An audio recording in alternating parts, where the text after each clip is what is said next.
Hello po, magandang umaga po sa ating lahat. Ngayon po ay tayo po ay kukuha po ng kamuting kahoy sa bundok. At tayo po ay magdadagpo o magninulupak po. Kasama ko po si Tilat. Kaya tara po, samahan po na kami. Let's go!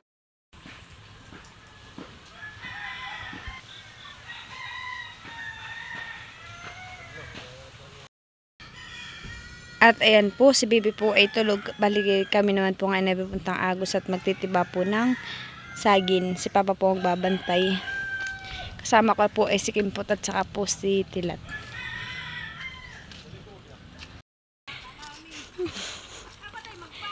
Nasaan yung kalabaw baga? Saan? Tanong mo nga.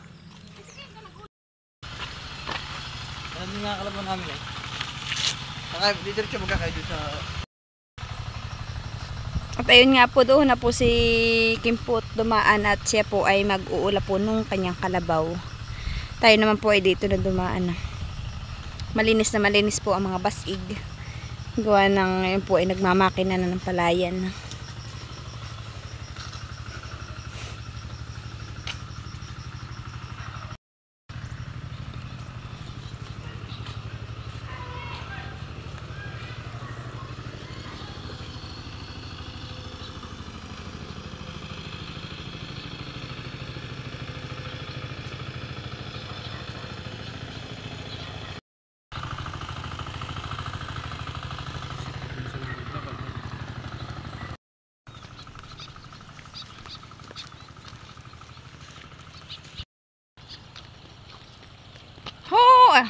Ay talagang labon-labo po ang palayan pati ang Agos.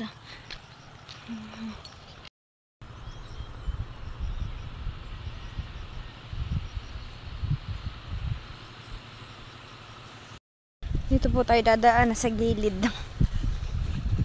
Linis na linis, aba.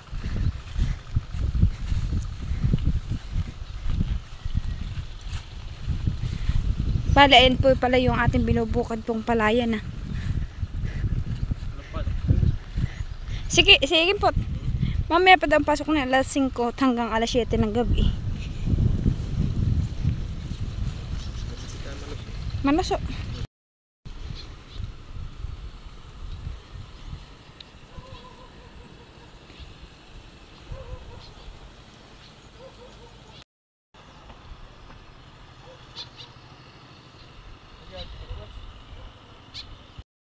Tayo po ay nangunguha ng talbos po ng balanghoy o talbos po ng kamuting kahoy. Ito po ay gagataan ng tita ko.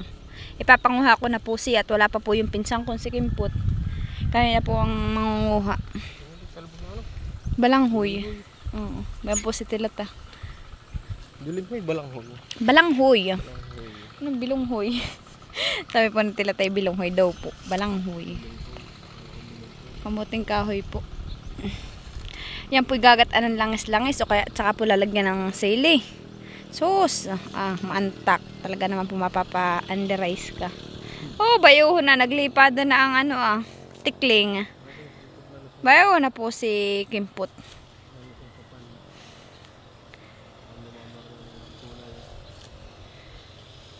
Ba, ito po yung aking kasamang aso. Si Sweet Corn.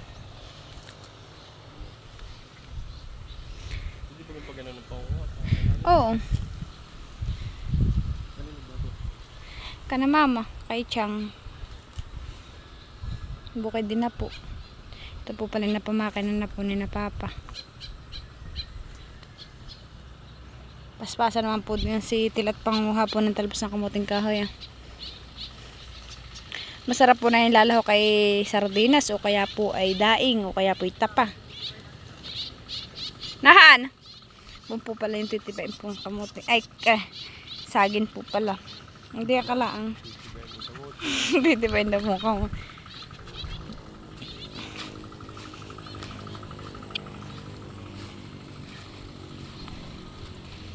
Ano, yung turdan? Saba. Bayan po, titibain na po. Sige, titibain mo na.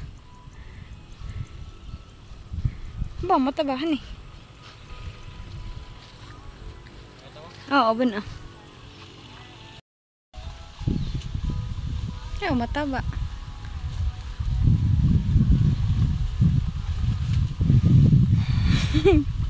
Gagalingan mo magtibakin pot.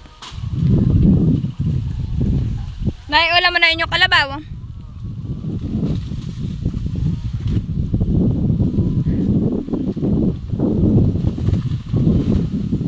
Kangano kaya yung aso?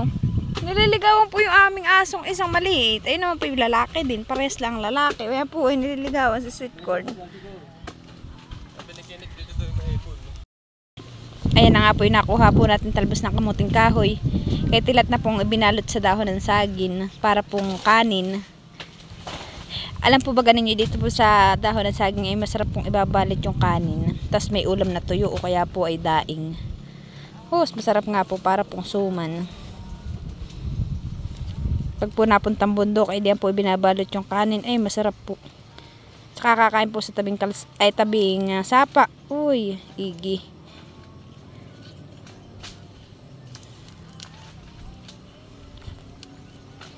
Tapos na. Tapos na, darling. Ilang saging ang titibay mo? Magtingin ka pa.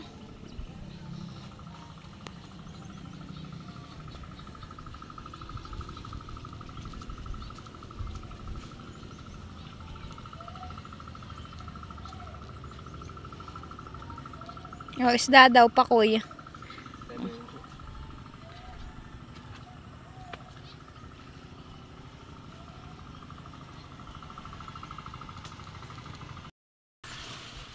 Ayun nga po, at susunod daw po si Tilat kay Kimpot doon sa baba.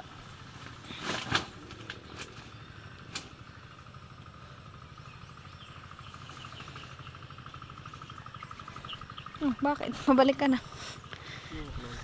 Kanahawa lang pala yung saging. Bayan po yung saging na. Masarap yung banana kayo. O kaya inilupak. Ha? Ano? Oo, tibay mo lang. Kung may titibayin ka. Ba, ito na yung isang saging ha. Dalhin mo na lang niya yung tiniba. Ano kaya yun? Nabulaklak ng mangga. Ba, nag-orange-orange. O talbos.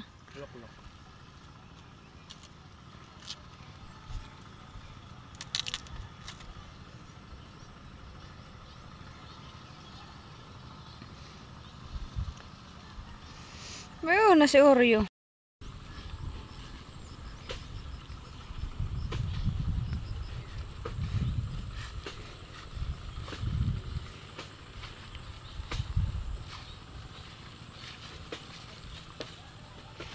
Madami po pala ditong bungan langka. Oho po ah. Bay ano ho. Oho. Ay masarap po yung gagataan. Dito lang po pala manangka. Oho. Kalalaki. Maganda rin po ang dahon ng malunggay. Bayan po ah.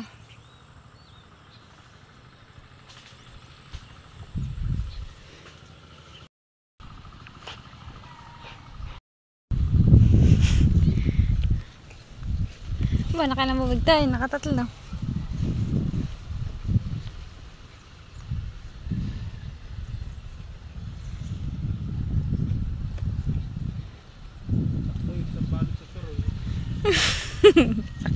Sakto daw po yun, isang balot sa turon. Ikaw naman hindi mahilig sa kakanin. Ang gusto mo lang ay kanin at ulam. Bakit di ka mahilig sa kakanin, honey? Hindi po si Tilat mahilig sa kakanin. Ang gusto po na yan, mas gugustuhin pa po na yan, ay kumain ng kanin at saka ulam. Gawan pag siya po nagtatrabaho, sa imbes na po siya magmerienda, halimbawa po magmerienda siya. Abay si Tilat po hindi po, ang kakainin po na yan ay kanin. Siya po kakain ng kanin, uuwi sa bahay at siya po kakain ng kanin at saka, na pong merienda niya. Bakit Tilat? Hindi po yung mahilig ng mga ganyang saging. Bira lang po pag nagustuhan po niya. Susudang buno. Saan? Ano kaya ano? Saan? Hindi ko na nakikita. Ano mo? Nasulibad sa tasang buno. Ayaw nga, uwak yan. May kahoy yan eh.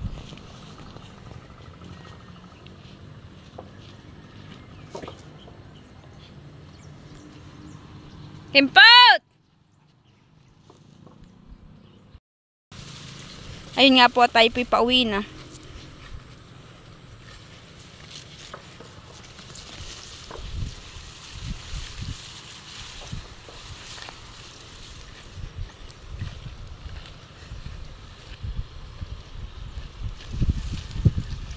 Buong po si Kimpot. May dala din po siyang saging.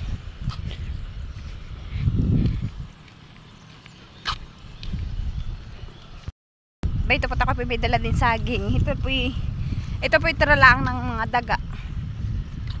Pero pwede naman po wala pong sugat. Pwede pa po ito. Saka ito po hilaw pa. Kinain lang po ng mga daga ay yung pong mga hinog. Ayan po yung kinain ng daga, pero ito po ay hindi pa. Hilaw pa po. May kinain na nga po doon ay isa, tatanggalin po natin. Ititira lang po natin na yung walang sugat.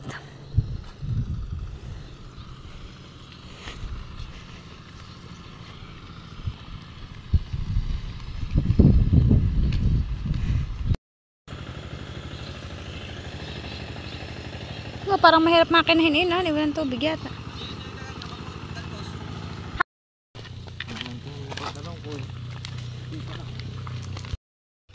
Kaya na po si Kimpot. Dinala na po yung kanyang saging. Doon po ang bahay nila. Kami na po dito sa paibaba.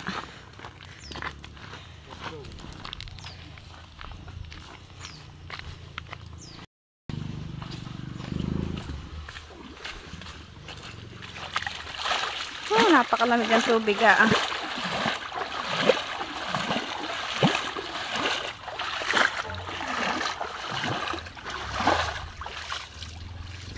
Tulog pa po si baby.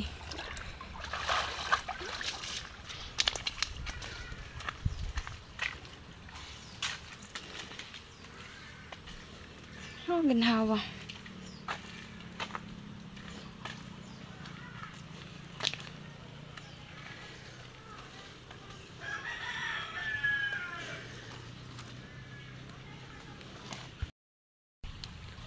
At ayun nga po, tayo po ay magbabalat ng kamuting kahoy. Bayan po ako pinakapagbalat na ng isa. Dito po tayo nagbabalat sa bangbang.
At ayan nga po, na talupang ko na po at saka po nahugasan ko na po, babanlawang ko na po lang po sa aming loob.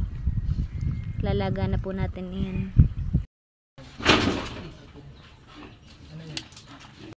Kaya po at tayo po nandito na sa kubo. Tayo po ay magme-merienda na. Ba na po si Anlo. Nagugutom. Anlo, magtimpla kang kape sa loob. Ay, di ka kakape ko lang. Nagkape kayo. Bala din po si Tita Nora, saka si Kimpot. Oh, dinagto. Sabi ko kayo inalay ko ay. Kanya-kanya na lang kayo sa dahon ng kakao. Nakalunga. Baka si Tisha magtaka. At ikaw ay nagpapasanggol pa ulit. Bala po, nangabusog na po. Buliw.